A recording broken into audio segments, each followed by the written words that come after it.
The rustle of silk skirts, impeccable manners, age, old secrets whispered on the sidelines of Buckingham Palace. The world of royal ladies-in-waiting has always seemed like a monarchical relic, and at the same time the most enviable privilege in the UK.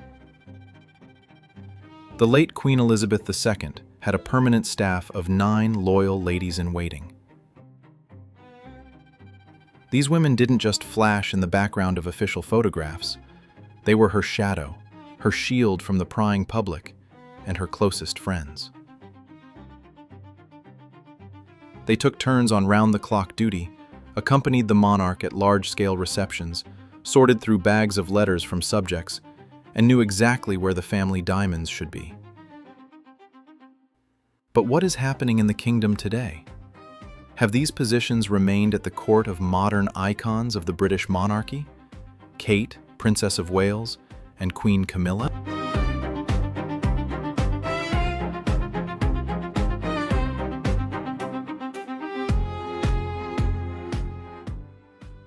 The main task of a classic maid of honor, or lady-in-waiting, is to be a personal secretary, a trusted person, and a living lightning rod for her mistress. In order to perform their duties flawlessly, these ladies must know the intricacies of the most complex palace protocol better than their own names. They have to coordinate curtsies second by second, hand out handkerchiefs on time, and discreetly pick up bouquets that are showered on the royal person during social outings. The senior lady-in-waiting has held the historical title of Mistress of the Robes for centuries. In the old days, this meant direct control over the royal wardrobe and state jewels. Over time, the position was transformed into a purely ceremonial one, but its status remained unshakable. This position was always occupied exclusively by duchesses or countesses. Surprisingly, in modern Britain, this job is completely unpaid. This is pure altruism in the service of the crown. However, the prestige of the role is so great that the British aristocracy has been fighting for the right to respond to other people's letters for free for generations.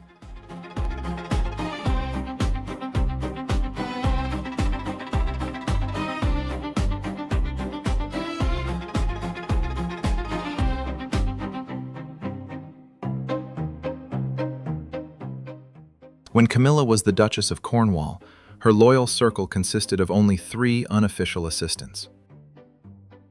Chief among them was Amanda McManus, a close friend and part-time personal secretary. It was Amanda who stood at the origins of their union with Charles and was one of the first to meet the newly married couple at the gates of the chapel on the day of their scandalous and long-awaited wedding.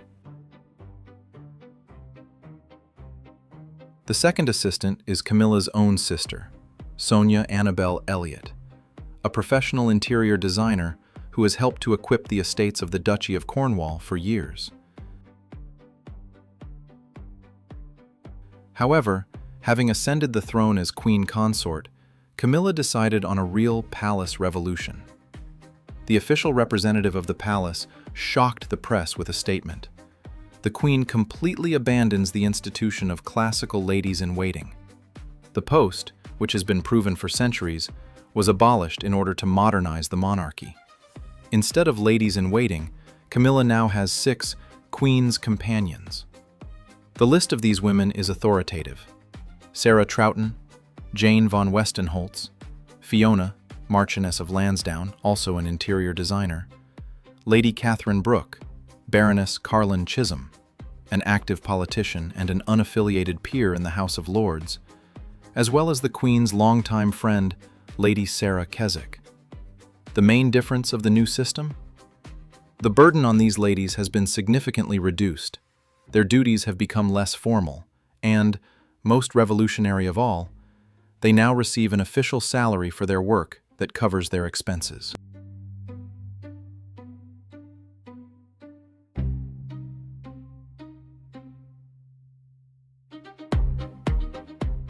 Today, Princess Anne has the most impressive and conservative staff. Elizabeth II's only daughter has as many as 11 ladies-in-waiting. And there is a simple explanation for this. Year after year, Anna is recognized as the most hard-working member of the royal family, attending several hundred events a year. Without a loyal retinue of aristocrats ready to follow her to the other side of the world, she simply would not have coped with the avalanche of duties.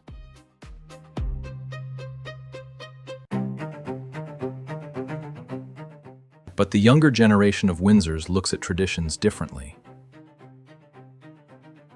Neither Kate Middleton, now the Princess of Wales, nor Meghan Markle, the Duchess of Sussex, have appointed a single maid of honor during their years at the palace, although they had every right to do so. Sophie, the Duchess of Edinburgh, formerly the Countess of Wessex, was also in no hurry and waited 10 years after her wedding to Prince Edward before getting her first court lady. The granddaughters of Elizabeth II, Princesses Eugenie and Beatrice, do without them at all, leading the lives of ordinary modern women. British tabloids regularly spread rumors that Kate Middleton is about to cast her own sister Pippa Matthews in this role.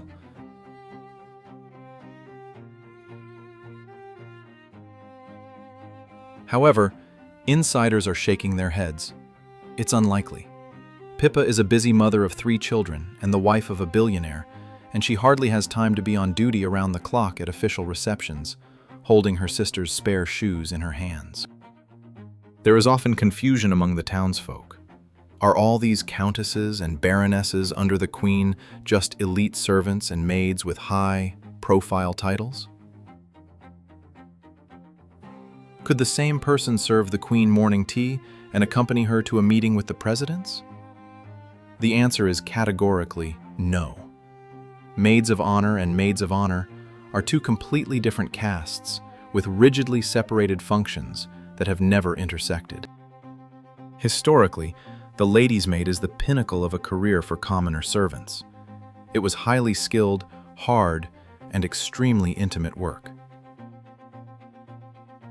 The maid reported personally to the hostess and was fully responsible for her household comfort and impeccable appearance.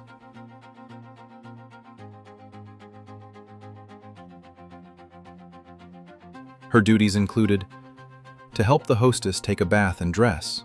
Corsets and crinolines alone are impossible to put on. To wash, repair, alter clothes, and sew the finest underwear by hand. To clean shoes, take care of elaborate feathers on hats, and polish personal items. Do makeup, style your hair, and even take care of moody royal corgis.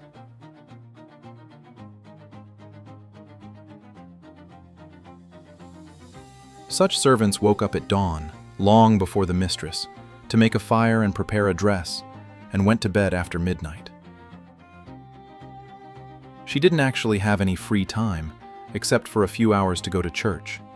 For this, she received a salary, her own closet, food, and, the main bonus, worn items from the Queen's shoulder that could be sold profitably. In the 21st century, there are no more classic servants in the palace. They were replaced by professional staff with fixed work schedules, overtime payments, and trade unions. The closest equivalent of a maid under Elizabeth II for many years was the legendary Angela Kelly, her personal assistant, advisor, and wardrobe supervisor.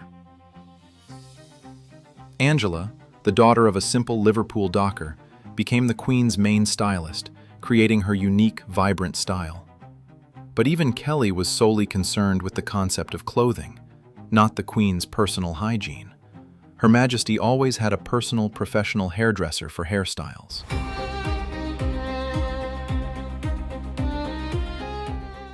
A maid of honor is not about shoe shine. This is the status of a close friend, a diplomat, and a shield. They became exclusively representatives of the highest titled nobility, the daughters and wives of peers, counts, and viscounts. They lived in the palace on full security during their time on duty, but did not receive a penny of salary. Why would they do that? For the sake of enormous influence and prestige. A lady, in waiting, is someone who is closer to the monarch than the ministers.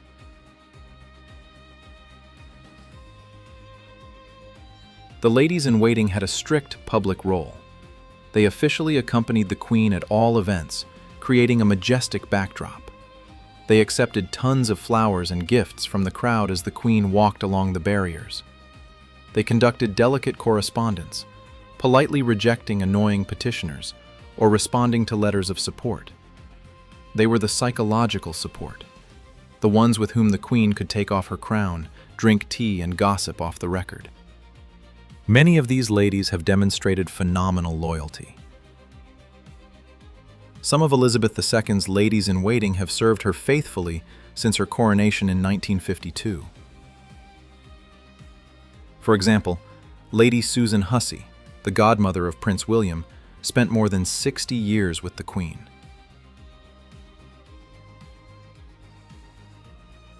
One of the oldest ladies-in-waiting at the end of Elizabeth's reign was just over 100 years old.